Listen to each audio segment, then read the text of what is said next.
Okay, and then let me go ahead and introduce myself. My name is Hillary Stevens. I'm the Coastal Resilience Senior Manager here at Restore America's Estuaries.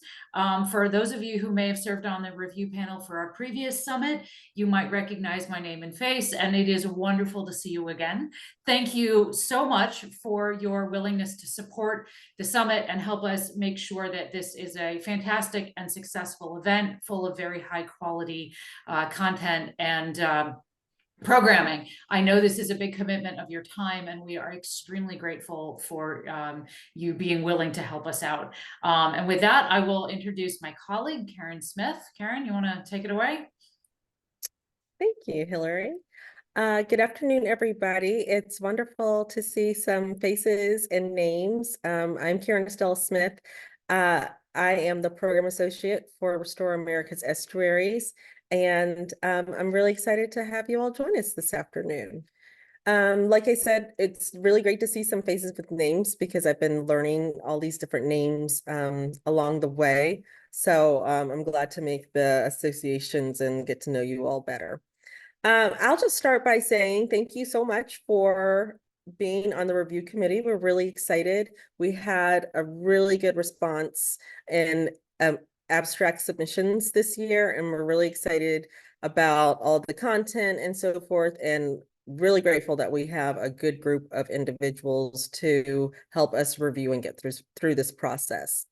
So in an effort to be brief and efficient, I will share my screen in a little bit and just show you some of the things that you might have questions or want more understanding of as you're starting the review process.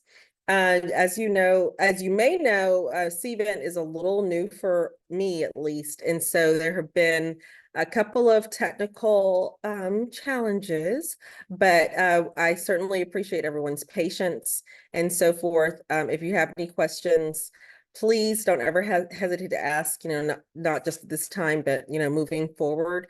And again, we just appreciate your patience. So with that, I am going to show you. You probably received an email that takes you to this. Let me just move this over a little bit. Okay, to this screen right here. Can everyone see my screen okay? Okay. Yep, it's coming through just fine. Awesome. Okay, so I wanted to take you to this screen because often it comes in looking like this right here. And you think, what am I supposed to do? Where do I go? And you have to scroll up all the way to the top where it says log in. And that's where it takes you to log in and through the process of getting into this part of the site. Once you are there, again, it takes you kind of to this screen, which has thrown me off a couple of times, truthfully.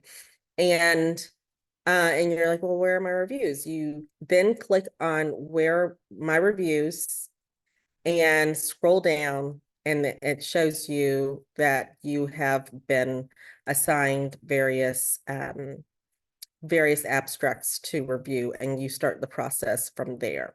One thing I do want to note is, again, in this learning process, you may have been assigned, or there might be a number of reviews attached to your login. And the number might be a little surprising. We do not expect you to review hundreds of abstracts. And we want to make that clear. Again, this has been a bit of a learning process. So we ask that you review what you can, but know that our expectations are realistic, and we realize that you are volunteers and are very grateful for you. So please do, what you can, and this process will also be monitored. So as submissions are being reviewed, there will likely be some balancing out of those numbers. But just please keep that in mind. I'm terrified that that number is going to overwhelm people, and that is certainly not the case or the expectations. Hillary, did you want to add anything while we're here? Just to reiterate what you said, we are going to be we're sort of in the process of allocating to make sure that the numbers of submissions that you're being queued up to review are reasonable. Because of the way it does it sort of in bulk categories, there are some people that are being signed extraordinarily high numbers, and no, we do not expect you to be reading 200 abstracts.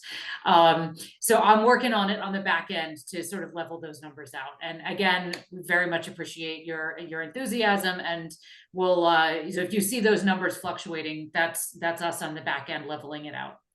Yeah, and you know, I'm thinking, you know, as you were just speaking, Hillary, one of the things to kind of keep in mind, because as you know, you signed up for different focus areas. And so if you get higher numbers, you just know that that's how many submissions were submitted, how many abstracts were submitted for that focus area. It's not necessarily that we gave you all of these. They've just been in high numbers for particular topics and so forth. So I also want to remind everyone that there is an article that I've sent, and it kind of walks you through the abstract review process, some of the information that I just went through. And this is also helpful information. I will resend this in the notes, but it kind of gives you an idea of how you would rate, you know, 5 to 1, 5 being excellent, 1 being poor, any comments that you have, and how you would just continue to move forward. Some of you have already gone in and started the review process, and we're really grateful for that. But I just also want to be sure to remind everyone that we are asking that all the reviews be completed by the end of this month, which is April 30th.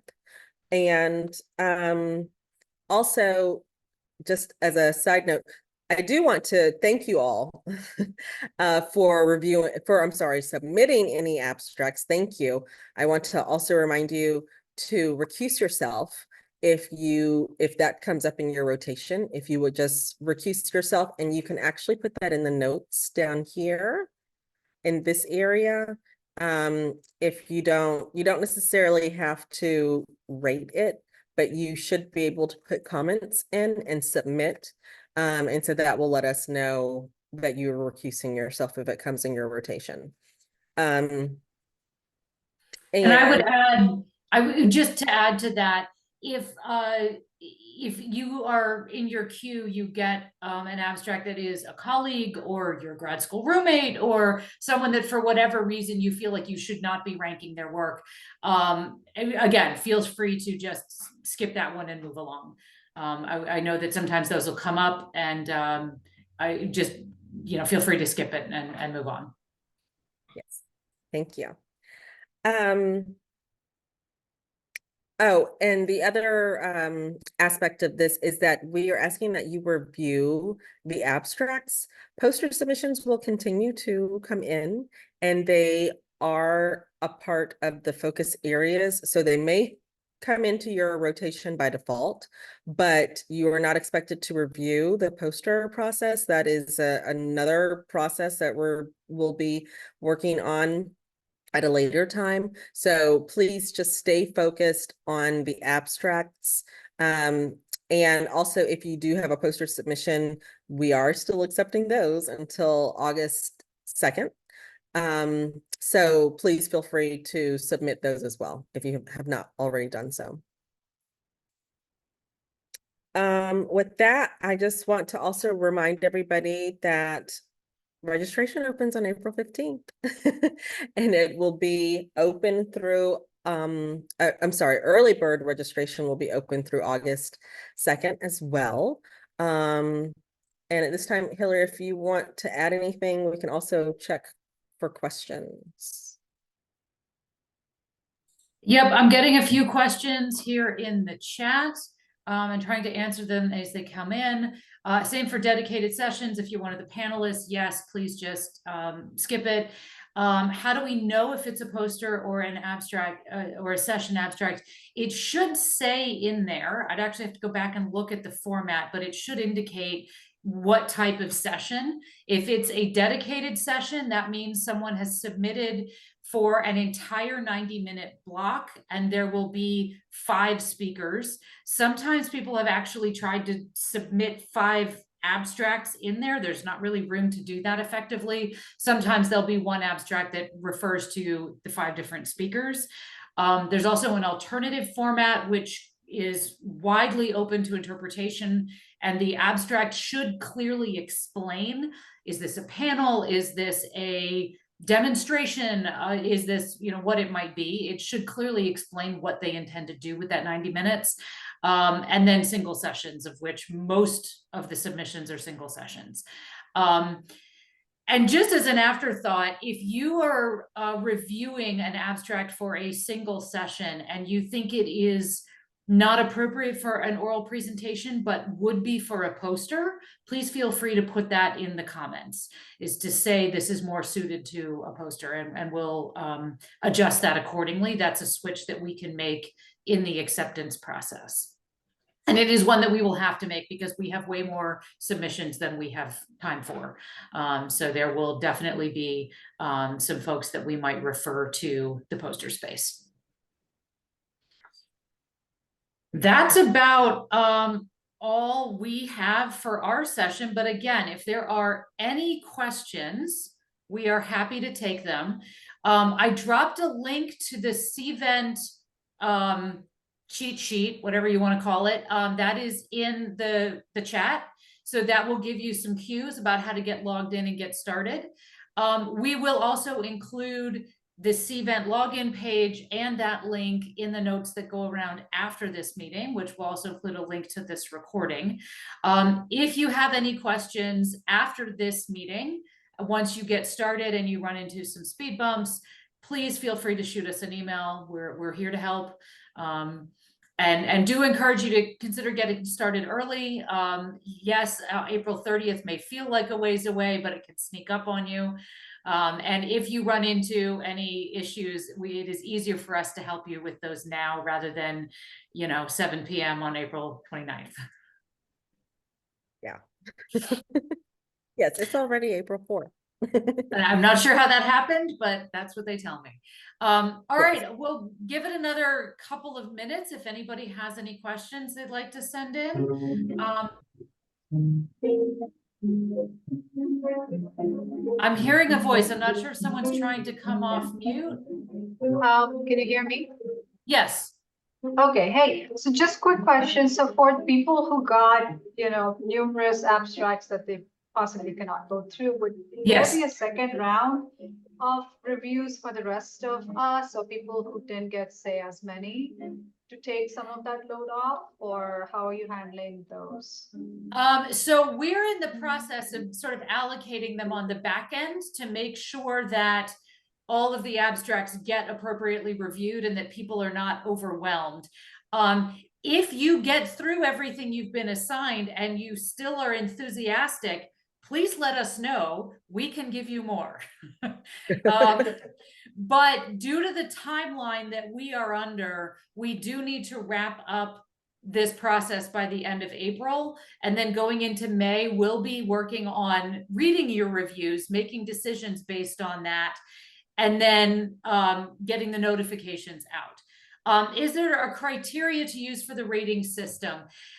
We do not have a standardized rubric, but I can refer you back to the call for proposals, which indicates at the bottom. In fact, I'll make sure to include that in the notification we send out. The call for proposals indicates a number of different criteria that we ask that when people are writing their abstracts, they keep in mind, and we'll ask you to keep in mind as well. And that is that, does the abstract thoroughly explain the material? Is this something that is a sort of complete thought as opposed to a project that hasn't happened yet? We do sometimes get proposals for either projects that are only half finished or something that someone is planning to do next year.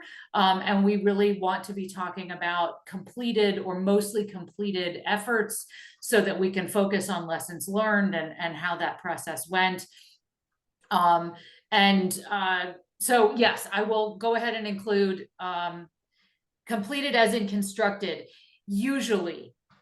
There are cases where if it's an extended process where, for example, maybe there's a community engagement process involved in the design and someone is wanting to present on that community engagement process and the project itself has not yet been built, that might be appropriate. But what we're trying to avoid is people wanting to present on something that has not happened yet. There's often a lot of enthusiasm for that. People have a lot of pride in their designs, but a real focus of this conference is sharing lessons learned, and that means you need to have been far enough into the effort, whatever the different topic might be, that you are able to address how that process has gone. I hope that answers your question, Devyani. And I don't know, if Alex, I may have accidentally muted you, Alex Rodriguez, because I saw you were unmuted earlier, so I apologize. I didn't know if you had a question. Oh, yes, I had unmuted for a moment. I was gonna ask about my login for the a login for the website. I'm not sure what my account name is. Okay. I can try to circle back with you on that. I believe I have you in some emails. I can look you up and we can try to figure it out from there. Would that be helpful? Oh, yes, please. Okay. And I will say, we've been dealing with some issues of outgoing emails getting caught in people's spam filters. This is a perennial evergreen challenge when using these kind of abstract management systems. We are trying to make sure that we've got all of the clearances to get through firewalls and so forth. So if you just keep an eye on your spam box. Yeah. If you try to reset your password, for example, and don't get the email, if you continue to have trouble, please let us know. We're working on it. And to add to that, Hillary, there were a number of those difficulties occurred early last week, and we really didn't wrap them up until maybe Thursday, Friday. Could have possibly trickled into this week. So if it was last week that you were having issues, I would ask that you just try again this week, because we've been going through clearance with the different entities to make sure that the emails are being received. So please feel free to reach out, but know that, like I said, if you were trying to log in or something last week, the issue hopefully may have been resolved within the last couple of days. So, Melody, I see your hand up. Yes, I too have been trying to log in and I created username, password a couple weeks ago.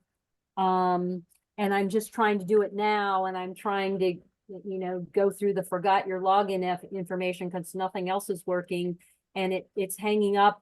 I'm not a robot. I keep clicking that and submitting and it won't let me do it. So I too am having issues and I cannot log in at this point. I was able to do so on, I don't know, March 27th. I guess that was just last week. Okay. But So- it's not working now either. okay. Okay. Thank you. I'm taking some notes and hope to follow up with you sooner than later. Okay, Yeah. thank you. Thank you This for is letting Cameron- us know, Melody. Sorry Yeah, for the thanks. difficulties. Yeah, this is Cameron Perry. I've got the same issue. Okay.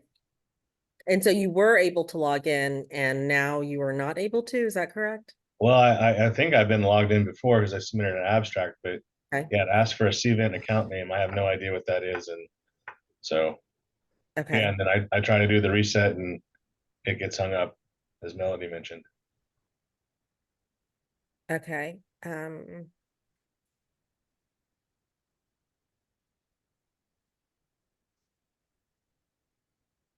All right. Again, apologies and thank you for letting us know. We'll try and get that sorted out and loop back with you. Yes. And if there are any additional questions, just or, confusion or what have you, just please feel free to reach out to me. You can email me, and I'm also the program at estuaries.org. Those come to me as well. Were there any other, I'll check the chat real quick.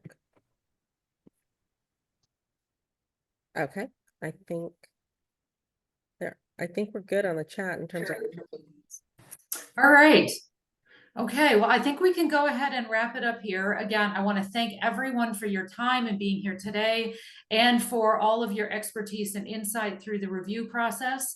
Once we get this video loaded up, we will send out, which should be today or tomorrow, we will send out an email with a link to this video. It will also include a link to the CVent login portal, the CVent cheat sheet on review process, and the call for proposals, which includes some of the criteria to keep in mind as you're reading through the abstracts.